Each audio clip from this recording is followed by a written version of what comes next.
પ્રસ્તુત છે પ્રાસંગિક વિષય નાતાલ પર્વ. સંપાદન પરેશ મારુ અને પઠન શીતલ વૈષ્ણવ.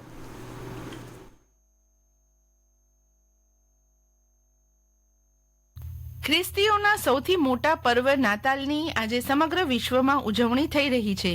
નાતાલ પ્રેમ, આનંદ, પ્રકાશ અને શાંતિનું પર્વ છે. ખ્રિસ્તી ધર્મના સ્થાપક ઈસુનો જન્મદિવસ એટલે નાતાલ. નાતાલને એક્સમસ તરીકે પણ ઓળખવામાં આવે છે. એક્સ એ પ્રાચીન ગ્રીક અક્ષર પરથી ઉતરી આવ્યો છે, જે ગ્રીક શબ્દ ક્રિસ્ટોસનો પ્રથમ અક્ષર છે. નાતાલ પર્વના 4 અઠવાડિયા પહેલાનો સમય આગમન ઋતુ તરીકે ઓળખાય છે. આગમન ઋતુ એટલે પ્રભુના આગમનની તૈયારી કરવાનો સમય. આશા, આનંદ, પ્રેમ અને શાંતિ એવા હેતુઓની પ્રાર્થના કરીને પ્રભુ ઈસુના આગમનની તૈયારી કરવામાં આવે છે.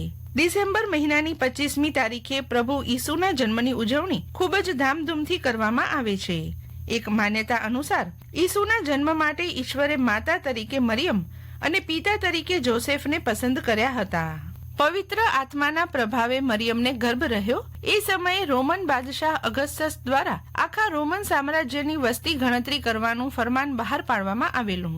સૌને પોતપોતાના વતનમાં નામ નોંધાવવા જવાનું ફરમાન હતું. ઈસુના પિતા જોસેફ અને માતા મરિયમ નામ નોંધાવવા પોતાના વતન બેથલેહેમ જવા રવાના થયા. આ સમયે મરિયમના ઉદરમાં ઈશ્વર પુત્ર માનવ સ્વરૂપ ધારણ કરી રહ્યા હતા. તેમનો પ્રસૂતિનો સમય નજીક આવ્યો હતો અને બેથલેહેમમાં તેમને ઉતારા માટે જગ્યા મળતી ન હતી. આખરે બેથલેહેમ ગામની બહાર પશુઓને રાખવાની એક ગભાણમાં જગ્યા મળે છે અને ત્યાં મધરાતે ઈસુનો જન્મ થાય છે.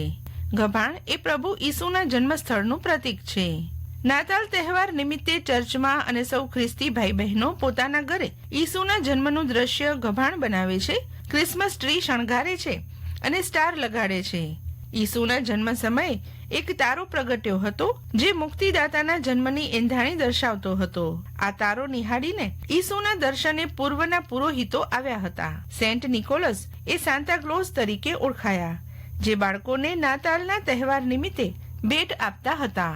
પશ્ચિમના દેશોમાં અત્યારે પણ માતા પિતા બાળકોને સાન્તા ક્લોઝના થેલામાં ભેટ મૂકીને આપે છે. આ દિવસે ખ્રિસ્તીઓ ક્રિસમસ કેરોલ્સ એટલે નાતાલ ગીતો ગાઈને એકબીજાને શુભેચ્છા પાઠવે છે. આપણા દેશમાં પણ ખ્રિસ્તી અને જેઓ ખ્રિસ્તી લોકો નથી તેવા લોકો પણ આ પર્વ ખૂબ જ આનંદ ઉલ્લાસથી મનાવે છે. કચ્છમાં જુદા જુદા સ્થળોએ આવેલા ચર્ચમાં રોશનીનો શણગાર કરવામાં આવ્યો છે અને નાતાલની ઉમંગભેર ઉજવણી કરવામાં આવી રહી છે. ભુજમાં સેન્ટ એન્ડ્રુઝ ચર્ચ અને સેન્ટ મેરીઝ ચર્ચમાં પારંપરિક સમૂહ પ્રાર્થના, ક્રિસમસ કેરોલ્સનું ગાયન અને કેક કાપી ક્રિસમસની ઉજવણી કરવામાં આવશે. નવા કપડાં, મીઠાઈ અને ક્રિસમસ કેક ખાઈ સૌ નાતાલ પર્વનો આનંદ માણે છે. નાતાલ તહેવાર 25 તારીખથી લઈને 31 ડિસેમ્બર સુધી ઉજવવામાં આવે છે. બાઇબલના ઉલ્લેખ પ્રમાણે પ્રભુ ઈસુ ખ્રિસ્ત એકલા ખ્રિસ્તી લોકો માટે જ નહીં, પરંતુ સમગ્ર માનવ જાતિના ઉદ્ધાર માટે આ દુનિયામાં આવ્યા હતા. બાઇબલમાં ઈસુ ખ્રિસ્તના જન્મની સટીક તારીખનો ઉલ્લેખ નથી, પરંતુ 4થી સદીમાં રોમન સમ્રાટ કોન્સ્ટન્ટાઇને સત્તાવાર રીતે 25 ડિસેમ્બરને નાતાલ તરીકે માન્યતા આપી હતી.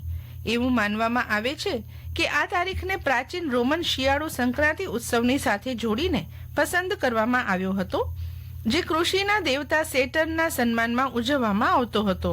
સમય જતાં ખ્રિસ્તી ધર્મે રોમન સંસ્કૃતિ અપનાવી અને નાતાલને ઈસુ ખ્રિસ્તના જન્મ સાથે જોડ્યો.